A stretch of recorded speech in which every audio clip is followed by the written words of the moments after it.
আসসালামু আলাইকুম। আশা করি মহান আল্লাহ তাআলার অশেষ রহমতে সবাই ভালো আছেন। আলহামদুলিল্লাহ আমিও ভালো আছি।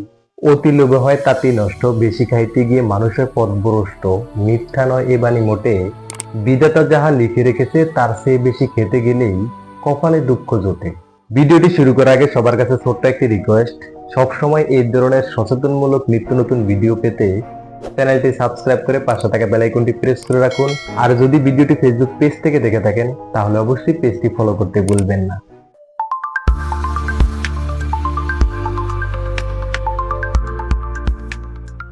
আপনাদের সবারই হয়তোবা কম বেশ জানা আছে, হয়তোবা সবারই নজরে পড়েছে, বর্তমানের এই সময়টাতে আমাদের দেশে, বিশেষ করে আমাদের ভোলা জেলাতে একাধিক ভিনদেশি প্রেমিকের আগমন দেখা যাচ্ছে। তারা প্রেমের টানের অজুহাতে বিভিন্ন মাধ্যমে আমাদের বাংলাদেশে প্রবেশ করছে অহরহ। এখন আমার প্রশ্ন হলো, তারা কি আসলেই আমাদের দেশের নারীদের প্রেমের টানে আমাদের দেশে আসে, নাকি কোনো মতলব নিয়ে আমাদের দেশে আসে, নাকি আমাদের দেশের নারীদেরকে তাদের প্রেমের ফাঁদে ফেলে তাদের দেশে নিয়ে পাচার করার কোনো ফায়তারা চালাচ্ছে? এই বিষয়ে আপনার মন্তব্য কি? এখন এই বিষয়টিকে কে কিভাবে নেন আমি বলতে পারি না। আমার কাছে তো সন্দেহজনক মনে হইতেছে এই বিষয়টি। আমার তো মনে হইতেছে তারা সম্পর্কে মায়াজালে ফেলে আমাদের দেশের আলাভোলা নারীদেরকে পাচার করার চেষ্টা করতেছে, বা যে কোনো মতলব নিয়ে তারা আমাদের দেশে আসছে, আমাদের দেশে আসতেছে। এখন সারা বাংলাদেশের তথা বিশেষ করে ভোলা জেলার সকল অভিভাবকদের দৃষ্টি আকর্ষণ করছি আমি। ভিনদেশি কাউকে নিজের গৃহদ্বারে পেয়ে তাদের মিষ্টি কথার ফাঁদে পড়ে হুট করে কোনো সিদ্ধান্ত উপনীত হবেন না। এই বিষয়ে সবসময় সজাগ থাকবেন আপনারা। আগে তার সম্পর্কে খোঁজ খবর নেবেন, তার ফ্যামিলি পরিবারের সম্পর্কে খোঁজ খবর নেবেন, তার স্বভাব চরিত্র সম্পর্কে জেনে শুনে বুঝে যদি সবকিছু একুরেট হয় তারপরে যে কোনো সিদ্ধান্তে যাবেন।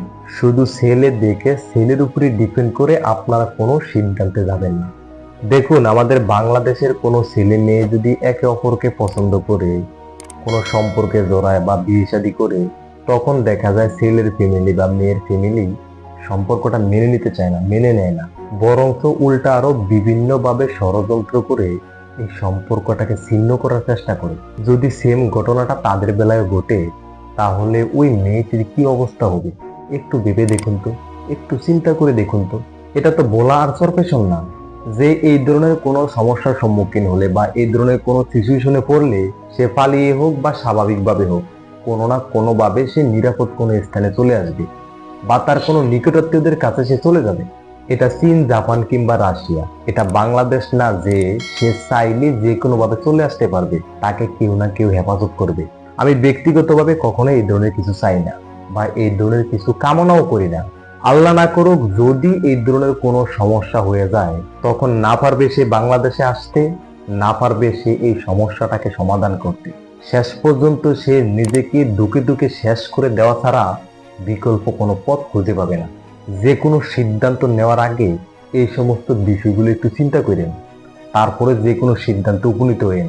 এখানে আরেকটি লক্ষণীয় গুরুত্বপূর্ণ বিষয় হলো, এখন পর্যন্ত বিভিন্ন রাষ্ট্র থেকে, চীন, জাপান থেকে যে সমস্ত পুরুষগুলো বাংলাদেশের নারীর টানে, বাংলাদেশের নারীর প্রেমে পড়ে বাংলাদেশে ছুটে এসেছে, তাদের মধ্যে ম্যাক্সিমাম মেয়ে মধ্যবিত্ত পরিবারের মেয়ে, তাদের মধ্যে ম্যাক্সিমাম মেয়েই নিম্নবিত্ত পরিবারের মেয়ে।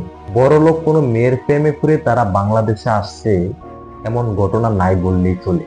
এইসব বিষয়গুলো কি আপনারা কখনো চিন্তা করছেন? এইসব বিষয়গুলো কি আপনারা কখনো রিয়েলাইজ করে দেখেছেন? এখন এই সমস্ত দিকগুলো যদি বিবেচনা করি তাহলে তাদের প্রতি সন্দেহটা আমার আরো বাইরে যায়।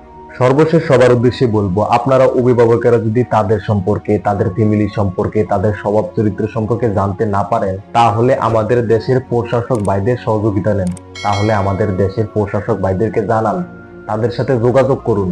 তবুও তাদের সম্পর্কে ভালোভাবে না জেনে না বুঝে হুট করে কোনো সিদ্ধান্তে যাবেন না, কারণ এই বিষয়টাকে কোনোভাবে আমার কাছে পজিটিভ মনে হইতেছে না। এখন এই বিষয়টাকে কে কিভাবে নেন বা কে কিভাবে দেখেন সেটা আমি জানি না, কিন্তু আমার কাছে এই বিষয়টা কোনোভাবে পজিটিভ মনে হইতেছে না, কোনোভাবে ভালো মনে হইতেছে না।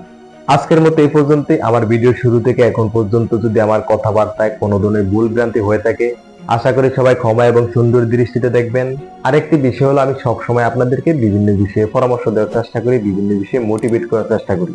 তাই বলে যে আমার ভুল হবে না, বিষয়টি এরকম নয়। মানুষ কখনো ভুলের ঊর্ধ্বে নয়, আর আমি একজন মানুষ। আল্লাহ তাআলা বাঁচিয়ে রাখলে সামনে আবার দেখা হবে নতুন কোনো বিষয়ে, নতুন কোনো ভিডিওতে। দোয়া করি সে পর্যন্ত আল্লাহ তাআলা সবাইকে ভালো রাখুক, সুস্থ রাখুক। আল্লাহ হাফেজ।